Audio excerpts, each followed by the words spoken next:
Listo, jóvenes, buen día. Feliz día del papá, si es que hay algún papá en el grupo, ¿no? Vamos a empezar con el tema de hoy, hablando ya de la célula procariota, de la célula por la cual están conformadas nuestras bacterias, nuestros microorganismos, ¿no? Me voy a acomodar un poquito más, listo. Entonces, ustedes ya habíamos visto en la anterior clase lo que son los reinos, ¿ya? Entonces, la célula procariota justamente está conformada por lo que son las bacterias y los microorganismos. El reino de las procariotas también se lo conoce como reino monera o reino eubacteria, eubacteria, que quiere decir verdadera bacteria. Admitir. Ya. Las células procariotas son las más primitivas, o sea, cuando los antropólogos hacen sus estudios, indican que estos son los primeros seres vivos que han habitado el planeta, ya mucho antes de lo que es el ser humano, mucho antes de lo que es el reino de los animales y de lo que incluso mencionan, ¿no? Algunas plantas. Mucho antes ellos ya habitan. La palabra bacteria viene del griego y quiere decir bastón. Vamos a, discúlpenme jóvenes, pero siguen ingresando y se me interponen en la pantalla. Ya, listo. Tenemos lo que es en este cuadrito lo que vamos a ver es la diferencia entre célula eucariota y célula procariota. Ustedes han llevado, como les decía, la célula eucariota todo el año pasado en histología, entonces mejor que ellos ya lo deben dominar, ¿no? Ahora vamos a ver unas cuantas diferencias entre lo que es la célula procariota y eucariota. Tenemos la eucariota, ¿no? El tamaño aproximado nos dice de 2 a 100 micras. Algunos autores manejan, o algunos textos manejan desde 10 a 100 micras, ¿ya? Pero claro que esa no es una medida exacta. Esta va variando. Pero ¿cuál es la diferencia con la procariota? Que la procariota es mucho más pequeña, ¿no? El margen que se maneja generalmente es entre 0,1 hasta 5 micras. Ambas son medidas en micras, pero aún así es el tamaño lo que es la diferencia. ¿Qué diferencia más tenemos? El núcleo, ¿no? La célula eucariota presenta un núcleo bien definido con su membrana nuclear. En cambio, la célula procariota, que ustedes lo ven en la parte inferior, no va a presentar esta membrana nuclear, ¿no? El ADN, la cromatina bacteriana, va a estar dispersa en lo que es el citoplasma. Otra diferencia, si ustedes ven acá, en la parte inferior no va a presentar mitocondrias, no presenta retículo endoplasmático, ni liso, ni rugoso, o sea, existe ausencia de los organelos intracitoplasmáticos, ¿no? O si prefieren decir, los organelos que tienen membrana. ¿Listo? Entonces la eucariota sí presenta estos organelos, la procariota no. A excepción de uno, tanto la célula eucariota y la procariota sí presentan ribosomas. Ribosomas que cumplen la misma función en ambas, lo que es síntesis de proteínas. Pero existe una pequeña diferencia. Si aquí ven, se marca la célula eucariota como 80S, ahí falta la letra, y la célula eucariota con 80S y la célula procariota con 70S. Esto es determinado mediante la centrifugación, la sedimentación, cuánto tiempo esto tiene. Entonces, aún así, existe diferencia a nivel de lo que son los ribosomas. ¿Qué más tenemos acá? Que no va a presentar la pared celular. La procariota sí la tiene, pero la eucariota no. Solo algunas células vegetales presentan lo que es la pared celular. ¿Qué más podemos observar en este cuadro? Acá. ¿No? O sea, aquí está. El plásmido. Claro que no se encuentra presente en todas las células procariotas, pero la eucariota nunca la va a tener, ¿ya? Este plásmido también está conformado por genes, al igual que lo que es la cromatina bacteriana, ¿ya? Pero no participa en la división, en la fisión binaria, en la multiplicación de lo que es la bacteria o esta célula, ¿ya?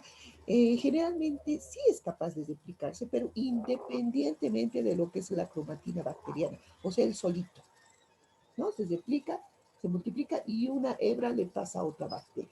¿Para qué? Para darle algún tipo, alguna característica especial, ¿no? Que presente. Eso lo vamos a ver un poquito más adelante. Listo. Ah, y ahí también estaría otra diferencia, ¿no? La multiplicación de lo que es la célula procariota, este tipo se conoce como fisión binaria, ¿ya? En cambio, lo que es la eucariota, mediante mitosis y meiosis.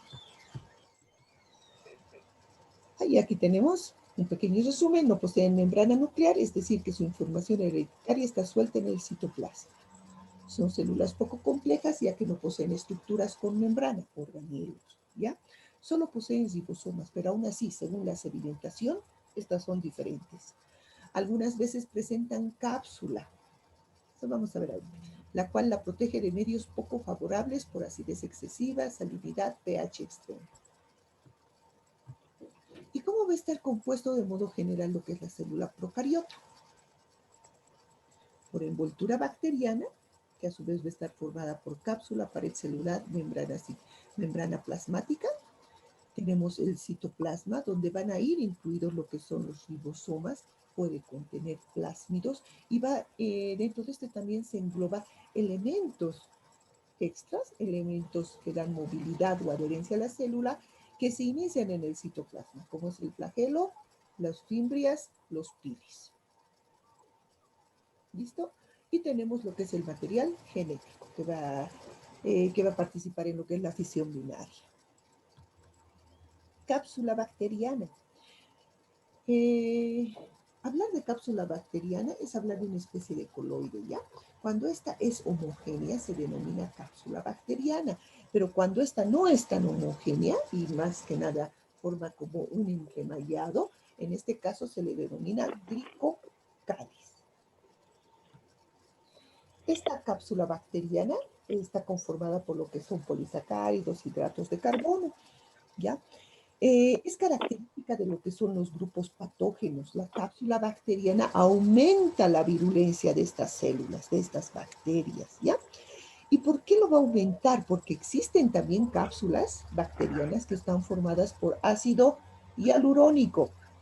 ¿Dónde han escuchado ácido hialurónico? Está bien de moda, ¿no? Que Botox, ácido hialurónico. O sea que el ácido hialurónico es parte de nuestro organismo. Imagínense, si viene una bacteria con algo que es propio de nosotros, ¿qué hace? Lo vuelve invisible, pasa desapercibido. ¿Para quién? Para nuestros anticuerpos. Nuestro sistema inmunológico no se da cuenta que está ahí esa bacteria. ¿Por qué? Porque presenta una cápsula con un elemento que es propio de nuestro cuerpo. La cápsula bacteriana mejora la difusión y regula el intercambio de nutrientes. Muchos organismos en épocas de déficit, digamos, o sea, que no consiguen alimento, lo obtienen a partir de la cápsula bacteriana. Esta puede llegar a funcionar como un almacén de nutrientes, ¿no? Por lo menos agua, ¿no? También en la cápsula bacteriana se almacenan algunos elementos de excreción de la bacteria, cosas que no le sirven, ¿no? Cosas que tienen exceso. Entonces lo va eliminando y muchos de esos elementos se quedan en la cápsula bacteriana. ¿Y qué hace? Vienen otras bacterias de otras especies y vienen a aprovechar, ¿no? Si les sirve alguno de esos elementos.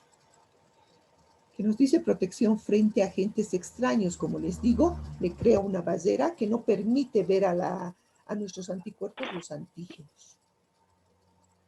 Favorecen la adhesión a los tejidos y tienen naturaleza antigénica.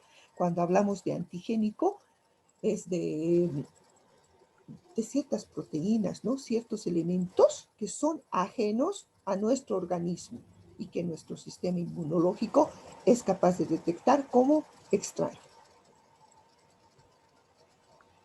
¿Qué dice acá? La presencia de cápsula no es un carácter específico, ya que determinadas bacterias pueden o no formarlo en funciones de las condiciones del medio de cultivo.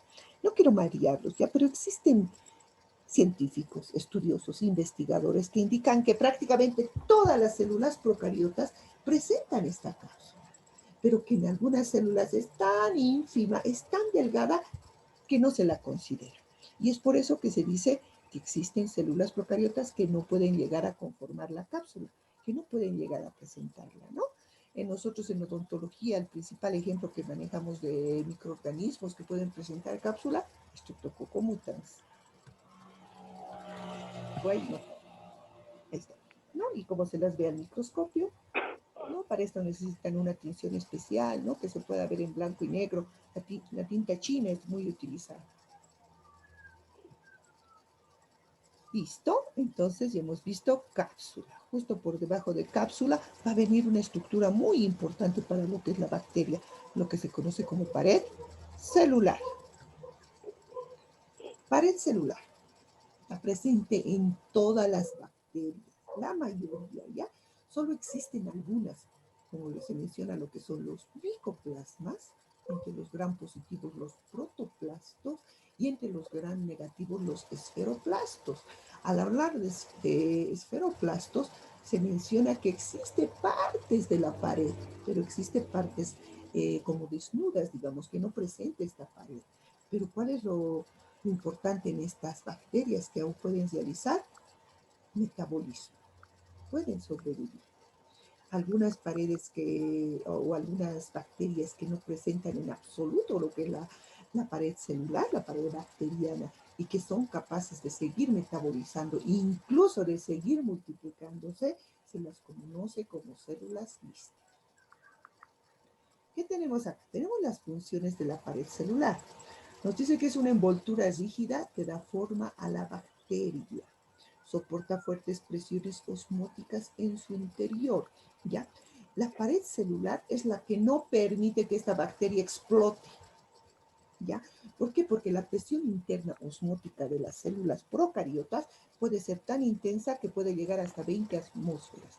Nos mencionan desde 5 hasta 20 atmósferas. No es una presión inmensa y gracias a la pared celular es que la bacteria no explota, no muere. Tiene un tipo de permeabilidad no selectiva, o sea, todo lo que pueda atravesarla va a ingresar a lo que es esta célula, ¿no? Es un determinante antigénico. La pared celular es captada por nuestras células, por nuestros anticuerpos, y una vez que es captada, es capaz de ser fagocitada. Eso es lo que evita la cápsula. Por eso aumenta su virulencia. Como esconde a la bacteria, no va a haber el anticuerpo, no van a venir posteriormente las células, los macrófagos, a tratar de fagocitarlo. Es una base a sustancias tóxicas, químicas y biológicas, si es que no pudieran atravesarla, ¿ya? Y en esta pared celular, cuando hablamos de los gram negativos, se encuentran las endotoxinas, ¿no? Que son cuando hablamos de endotoxinas, nos dice que está dentro, ¿verdad? Y muchas veces para que esta toxina sea liberada, prácticamente tiene que morir la bacteria, morir la célula. ¿Y cómo lo hace? Rompiendo la pared. El momento que se rompe la pared, salen estas toxinas. Y acá tenemos, lo importante, tenemos la pared de las gram positivas. Ustedes solo se van a fijar desde acá para arriba, ¿ya? Cuando hablamos de membrana citoplasmática, tanto en gram positivas y negativas son idénticas. La diferencia está en la pared celular. Hablamos de las gram positivas. ¿Cómo va a estar conformada la pared celular de las gram positivas? Principalmente todo lo que ustedes ven en lila, bueno, no sé si se ve, pero es lila. Todo lo que ustedes ven ese cuadrado en lila se conoce como péptidoglicano. Péptidoglicano. También lo van a escuchar mencionar como mureína. La palabra mureína viene de la palabra muro, que quiere decir justamente pared, ¿ya? El peptidoglicano, que va a estar formado por polímeros de sorbitol y xilitol, ¿no? También va a estar formado por la N-acetilglucosamina y justamente la N-acetilmurámico. Ya, como les dije, murámico viene de muro. Pero este peptidoglicano inmerso, ¿no? Por dentro, a modo de enmayado, reforzando lo que es el peptidoglicano, va a tener incluido lo que son ácidos teicoicos, ¿ya? Cuando hablamos de ácidos teicoicos, existen dos. Los ácidos lipoteicoicos que pueden llegar a atravesar el peptidoglicano y llegar hasta la membrana citoplasmática. Y los ácidos teicoicos propiamente dicho, que solo se encuentran en el peptidoglicano. ¿Cuál es la importancia de este ácido teicoico, ya? Este ácido teicoico, aparte que ayuda a dar más dureza a lo que es el peptidoglicano, escúchenme, es capaz de fijar el ion de magnesio. Es capaz de fijar el ion magnesio. Si el ácido teicoico es capaz de fijar el ion magnesio, es capaz de fijar el primer colorante de la tinción Gram. ¿Entendido? Si es capaz de fijar el ion magnesio, es capaz de fijar el primer colorante de la tinción Gram. Y es por eso que esta célula, esta bacteria, se va a denominar Gram positivo. Gram positivo, porque es capaz de captar el primer colorante. Los que no son capaces van a ser Gram negativos. Listo. ¿Qué más nos estamos olvidando acá? Ah, que también en su composición va a estar lo que es hidratos de carbono, ¿no? Tenemos la arabinosa, la manosa, ¿no? ¿Qué tenemos aquí? ¿Qué nos dice? Allá. El ácido teicoico es el responsable del determinante antigénico del organismo, porque así como lo ven acá, como velitos, así va a sobresalir de la célula. Claro que microscópicos, súper microscópicos, pero estos van a ser los que van a actuar como antígenos, ¿no? Para que reaccionen nuestros anticuerpos. El 90% de esta pared, estamos hablando de gram positivos, 90% de esta pared va a ser peptidoglicano. Resaltando eso. Ahorita vamos a volver a mencionar y aquí tenemos el peptidoglicano de las gram negativas. En este momento lo vamos a resaltar. Cuando hablamos de las gram negativas de la pared celular, esta va a estar conformada por dos partes, la membrana externa y el espacio periplásmico. Membrana externa conformada por una doble capa de fosfolípidos. ¿Ya? Doble capa de fosfolípidos. En la capa externa, entre los fosfolípidos, se van a encontrar los lipopolisacáridos. En la membrana externa también se van a encontrar ciertas proteínas que forman verdaderos canales, verdaderos tubos. A estos se van a denominar poros o porinas. Lo más correcto, porina. En el espacio periplásmico se va a encontrar una porción lipoproteína, ya nos está diciendo, ¿no? Que está formado por lo que es lípidos y proteínas. ¿Ya? Las uniones de Bayer. Ah, no, estas son las lipoproteínas de Brown. ¿Ya? Entonces, ¿qué hacen estas lipoproteínas? Si ustedes bien aquí ven un espacio grande, gigante, no están así, ¿no? Es muy, muy pequeñito, ¿no? Directamente unen la membrana externa a lo que es el péptido glicano. También van a existir, aunque aquí no se nota, lugares desprovistos de péptido glicano y de lipoproteína como vacíos. ¿Ya? Estas son las uniones de Bayer. ¿Ya? Y en estas uniones es donde más fácil se va a producir el intercambio de ciertos nutrientes que vienen de la membrana citoplasmática y que van a ir a conformar lo que es la membrana externa. Y aquí una de las grandes diferencias con lo que es la gram positiva, el peptidoglicano. Si bien va a estar presente en lo que es la gram negativa, el peptidoglicano solo va a conformar un 10% de la pared celular en gram negativa, solo un 10%. En las gram positivas era un 90%, ¿verdad? Acá solo es un 10%. Y una gran diferencia, otra gran diferencia, es que no va a presentar ácidos teicoicos. Que habíamos dicho en las gram positivas, que el ácido teicoico fija el ion magnesio y si fija el ion magnesio es capaz de fijar el primer colorante de la función gram. En este caso, como no se encuentra presente, no va a captar el primer colorante. ¿Ya? El cristal violeta no lo va a captar, se va a despintar, ¿no? Y es por eso que se llama gram negativo. ¿Listo? Ahora voy a pasar de diapositiva Y vamos a hablar de este palito que ustedes ven saliendo, creo que se acuerdan, ¿ya? De los lipopolisacáridos. Ahí tenemos el lipopolisacárido, ¿ya? Espérenme, ya, listo. Tenemos el lipopolisacárido, ¿no? El lipopolisacárido va a tener una porción más externa, lo que ustedes ven acá con color lila, por lo menos en mi computador está con un color lila. Eso se denomina polisacárido O y funciona como antígeno. Es capaz de llegar a producir la fiebre, o sea que nuestro organismo reaccione con fiebre, ¿ya? Posee una parte central que se lo conoce también como núcleo del polisacárido y se le denomina la región KDO.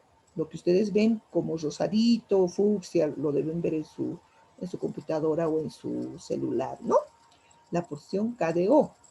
Pero otra de las porciones más tóxicas, lo que ustedes ven como cuadraditos amarillos, es la porción que se conoce como lípido A.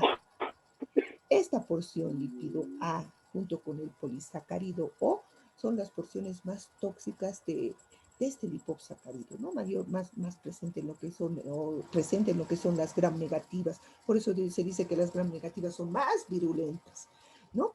Este junto con lo que es el polisacárido O, que es capaz de producir pues, diarreas, fiebres, vómitos, náuseas.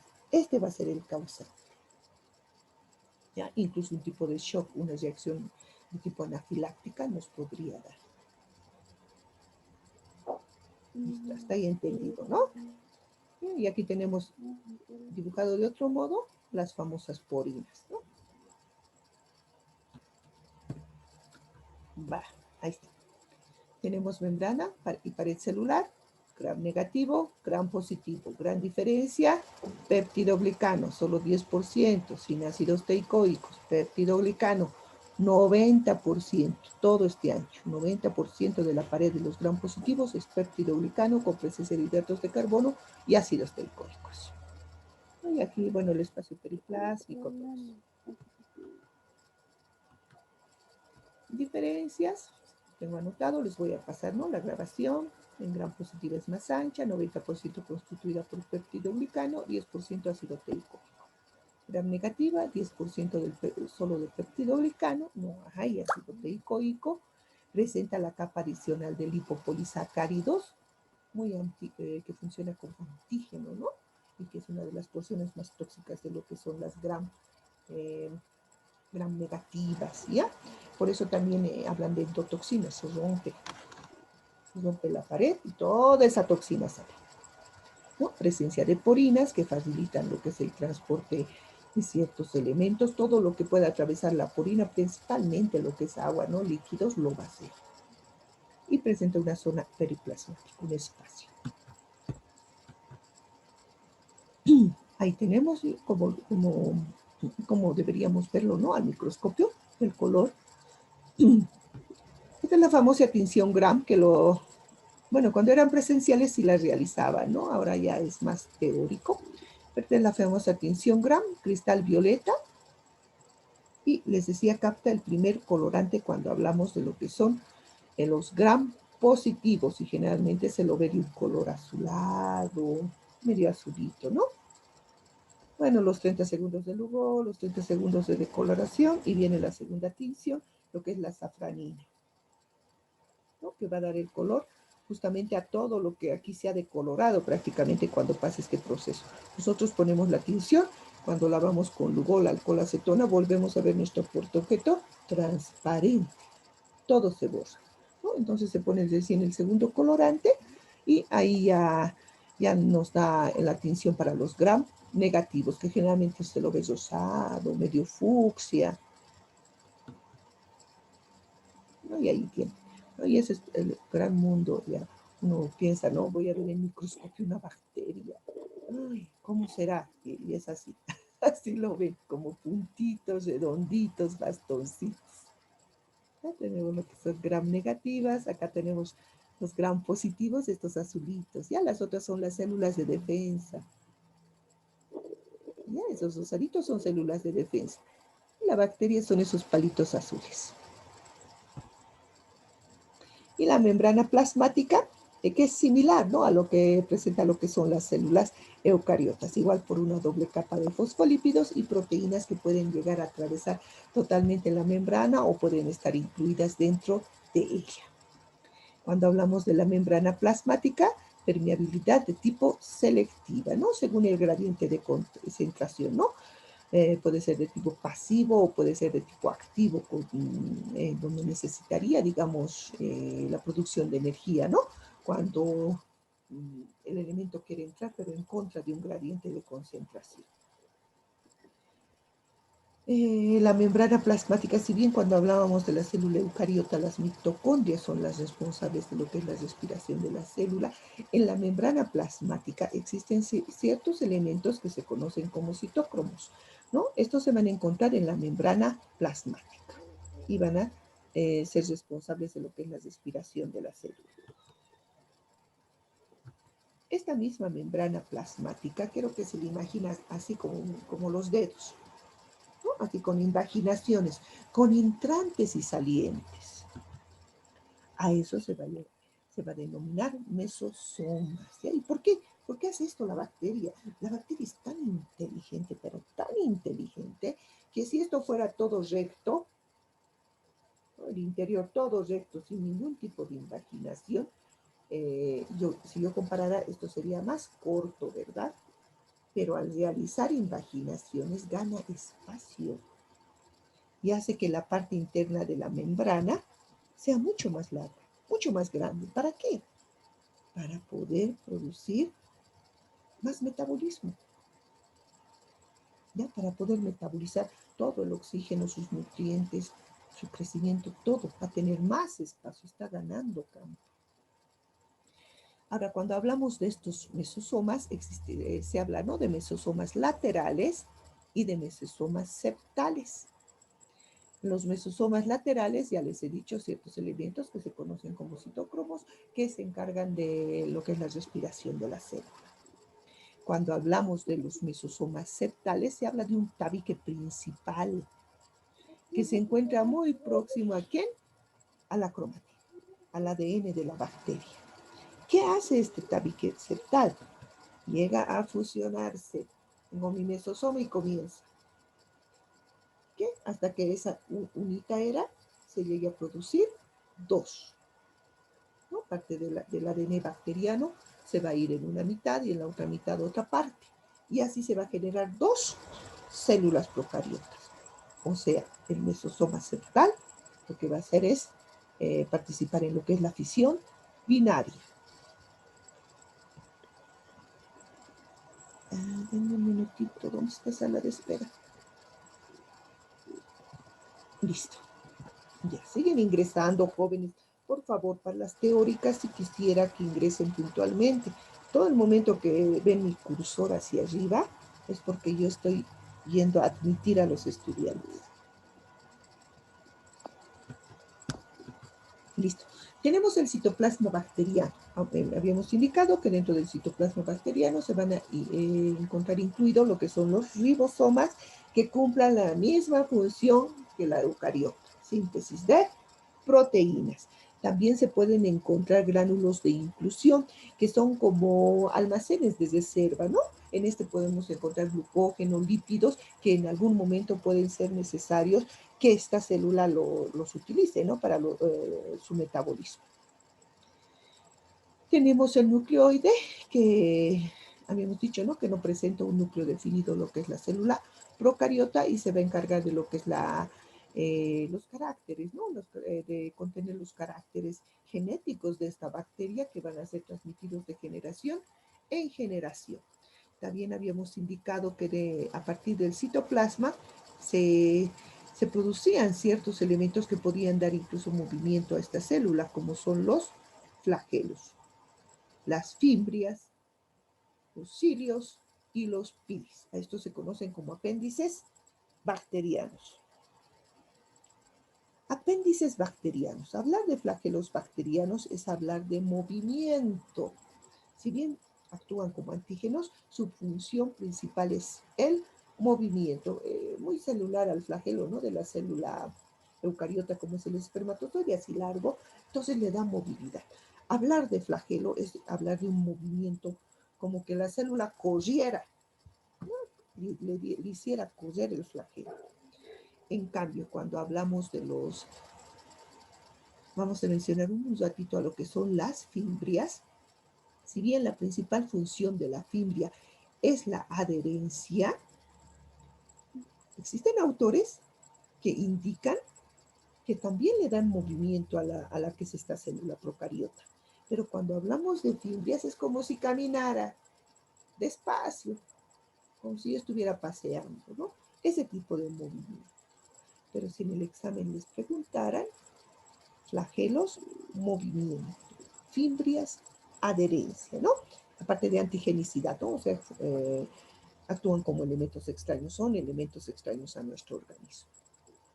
Existe un tipo de fimbrias especial que se lo conoce como pelo sexual. Ustedes tienen que imaginarse ese popotito que le dicen, ¿no? Para tomar lo que son los refrescos, ¿no? Muy similar, es como un pelo hueco. Acá lo tenemos, ¿no? Un pilisexual. ¿Para qué sirve este pilisexual? Siguen ingresando, admitir. ¿Para qué sirve este pilisexual? Ese dicho es como un caño hueco, ¿no? Como un tubito hueco. Este pilisexual es capaz de adaptarse a otra célula, que incluso puede ser de la misma especie o incluso de diferente especie, ¿ya? ¿Qué va a hacer? En un momento hemos mencionado un elemento extracromosómico. Este sería la cromatina bacteriana, la que produce o la que actúa en la fisión binaria, la multiplicación de esta bacteria. Pero existe o puede ser que esta célula tenga algo que se conoce como plásmido. Habíamos indicado que este plásmido también está formado por genes, en menor cantidad, pero genes. Pero no participa, cuidado se equivoquen, el plásmido no participa en la multiplicación de la bacteria, no participa en la fisión binaria, no participa en la hesiparidad, no participa en la bipartición, todos los nombres de fisión binaria, ¿ya? Eso tienen que estar atentos, porque a veces le pones otro nombre en el examen y ya, listo, perdidos. ¿Listo? Entonces, el plásmido no participa ahí, pero sí es capaz de replicarse. ¿Qué quiere decir? Yo tenía una cadena, es capaz de producir dos idénticas. ¿Y qué va a hacer? Una de esas cadenas la va a pasar a otra célula. ¿Dónde está? El cursor, aquí está. Entonces produce dos igualitas y una la pasa a esta célula. ¿A través de qué? De este pelo sexual o pilisexual, si prefieren. ¿Ya? Entonces, ¿esta célula qué hace? ¿Para qué le ha pasado? Para, o sea, lo que hace el plásmido contiene características especiales. Puede ser que esta célula que tenía el plásmido haya sido resistente a los antibióticos, pero resulta que la otra no, pero eso iba en el plásmido y se lo pasa. Y cuando ésta se multiplique, se produzca fisión binaria, todas sus hijas van a ser resistentes a los antibióticos. Puede ser que esta célula o el plásmido, lo que le está pasando, sea una característica que diga flagelo. Resulta que esta no tenía flagelo, ahora puede aumentar la virulencia, puede decirle que diga, vas a ser resistente a antibióticos, a desinfectantes, a radiación, vas a ser resistente a la resequedad, a la luz, al calor, vas a tener flagelo, tienes que tener fimbrias. Eso se encarga el plasma. El plásmido almacena características especiales. No les estoy diciendo que va a tener todas, pero puede tener una de estas características. Eso se denomina, por si acaso, conjugación. Se lo ve en otro tema, ¿no? Pero todo este proceso que les he mencionado se lo conoce como conjugación. Fimbria, filamento proteico corto involucrado en funciones de adhesión a superficies, ¿no? Fimbrias, Streptococcus, actinobacillus actinomycetoncomitas, Porphyromonas, Perebotela, que son patógenos en cavidad oral, ¿no? Pueden presentar lo que son fimbrias. De lo sexual, y hemos dicho que participa en la unión a una célula receptora durante el proceso que se denomina conjugación. La conjugación llegaría a ser un proceso de transmisión horizontal de ciertas características genéticas. Flagelo, ya habíamos dicho, más que nada hablar de flagelo es hablar que le da movimiento a esa célula. ¿Cómo se distribuyen los flagelos? Un solo flagelo, monotrico. Lofotrico cuando tiene un penacho de flagelos como la celeromona, ¿no? Anfitrico, dos penachos en ambos polos. Peritrico alrededor. En todo su soma presenta lo que son las fimbrias. Y ahí lo tenemos. Miren, es de espirilo. Qué hermoso. ¿No? Dos flagelos en ambos polos. ¿No? Un penacho de flagelos y este flagelos en todo el cuerpo prácticamente, como el Escherichia coli, así lo presenta. Peritrico. Más lindo. Y si notan acá, miren, La María Rosa Virado. un pelo sexual. ¿No? El plásmido se va a replicar y va a pasar la característica a esta otra célula. Aquí presencia de flagelos junto con fimbrias. Fimbrias aumenta la adherencia, ¿no? En este caso coli aumenta la adherencia que a la mucosa intestinal. Vibrio cólera, flagelo. Ay, sí, esos ojitos que ven. ¿No? Proteus, flagelos largos, miren. No sé si se ve ahí, parecen arañas, patas de arañas parece. O había unos que se llamaban quitapelos. Ya vamos a acabar con esto. Tenemos lo que es esporogénesis. Esporogénesis. En ciertos momentos en que hay déficit de nutrición, la célula es tan inteligente, la procariota realmente es tan inteligente que necesita sobrevivir. Necesita sobrevivir. ¿Y qué hace? Forma esporas. Acá tenemos una célula. Se ha producido la división de lo que es la cromática bacteriana, ¿no? El ADN bacteriano. Tengo mi mesosoma. Mi mesosoma está comenzando a tabicar la célula, pero resulta que cuando termina de tabicarla, no se vuelven dos. No se vuelven dos. Una de las dos, que se denomina célula madre, abraza a la célula hija. ¿Se acuerdan del peptidoglicano? Se supone que esta célula tenía peptidoglicano, ¿verdad? Que le da forma, le da rigidez, ayuda a la presión osmótica, todo eso. En este caso, en el momento que la célula madre, ¿dónde está mi cursor exacto? En el momento que la célula madre ha abrazado a la célula hija, se supone que la célula hija ya tiene doble pared de peptidoglicano, es mucho más dura, y puede permanecer en este estado por años de años. Se han encontrado esporas en las momias de Egipto, eso es lo que indica, y hay uno último, recién en las últimas momias, que han encontrado esporas y que estas, al ser sometidas en una caja Petri, tú le devuelves todos los nutrientes que ella necesita, se han vuelto viables. O sea, ¿qué quiere decir? Que han vuelto a vivir, ¿no? Ya no han permanecido en un estado vegetativo. Y hay otra cosa, ¿no? Cuando ya se forma lo que es esta espora, esta célula, o esta endoespora en este caso, hay otro elemento que se agrega, el ácido dipocolínico de calcio. Hablar del ácido dipocolínico de calcio es hablar de dureza. Imagínense, esta espora tiene la dureza de un diente, de los huesos, y así llega a sobrevivir.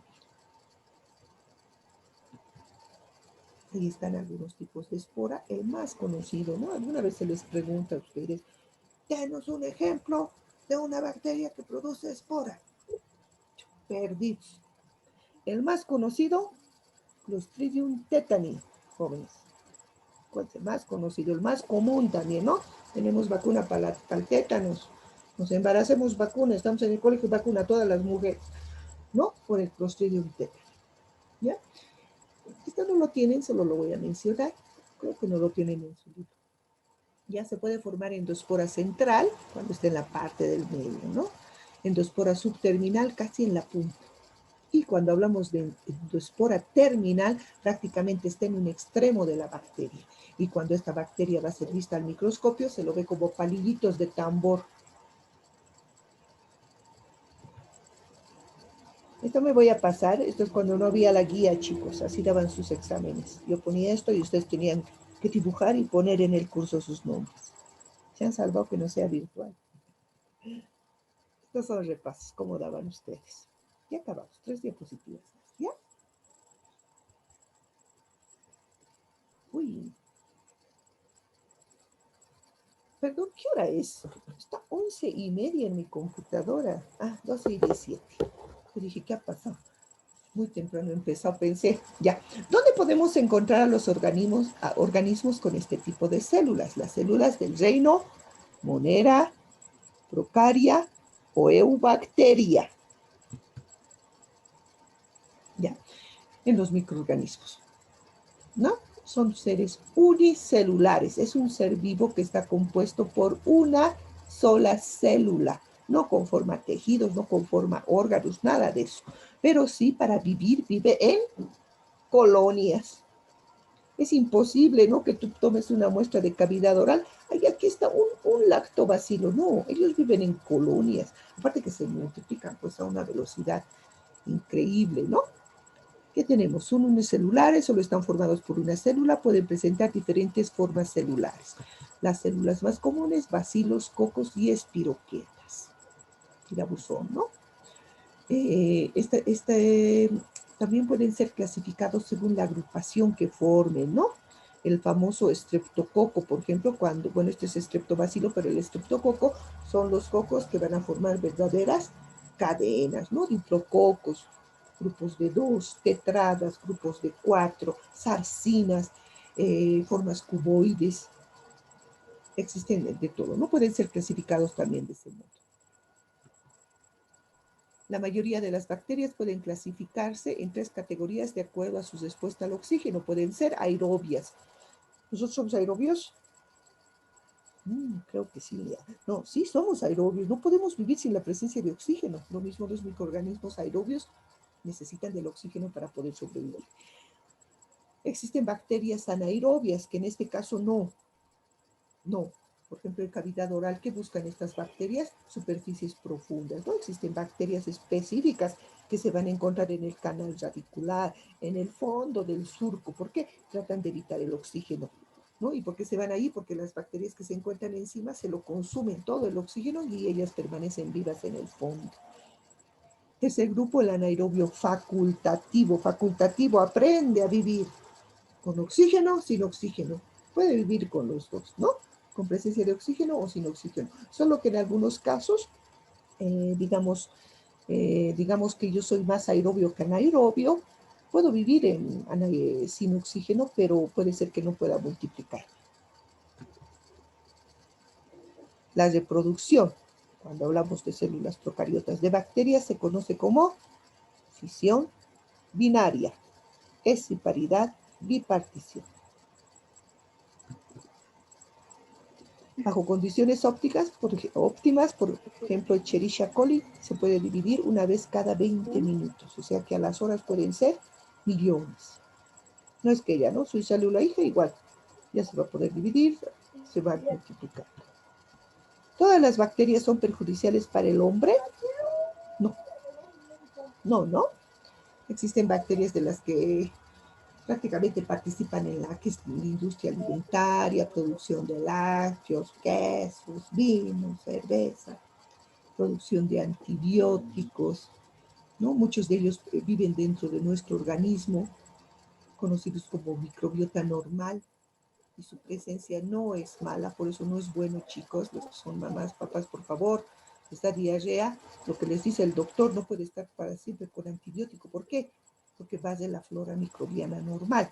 ¿Qué hace la flora o la microbiota normal en nuestro organismo? Ocupa un lugar, chicos.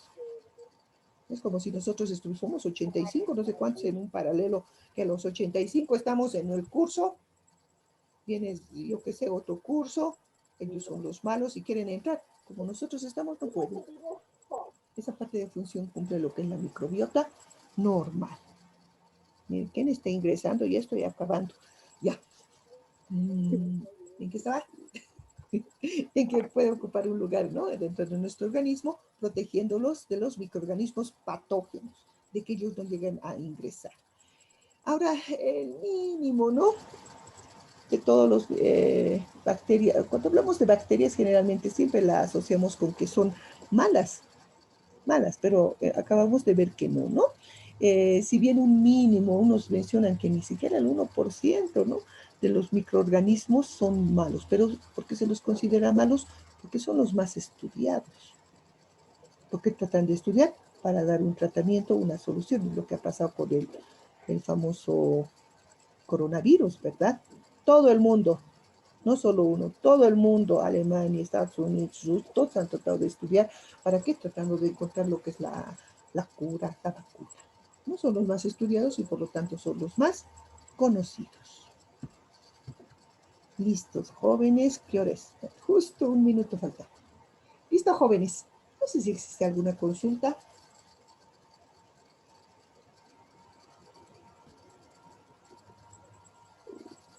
Ya.